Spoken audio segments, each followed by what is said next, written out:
اس وقت آپ کو یہ بات کہہ رہا ہوں، ایک تو برکت کی بات ہے اور پھر اس میں رحمت کی بات ہے۔ کتاب کا نزول باعث برکت بھی ہے اور باعث رحمت بھی ہے۔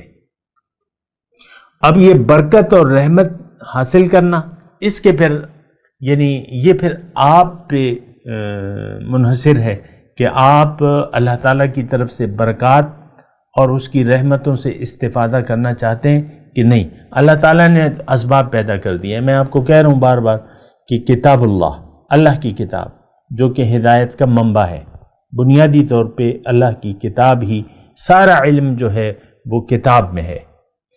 لیکن اس کے ساتھ جو ہے وہ پھر جو صاحب کتاب لوگ ہیں، جو آپ کو قرآن سکھاتے اور پڑھاتے ہیں اور جو آپ کی تربیت، عملی تربیت کرتے ہیں، جو آپ کے سامنے عمل کا ایک نمونہ پیش کرتے ہیں، یہ لوگ جو ہیں پھر برکت اور رحم کی یہ ذرائع ہیں۔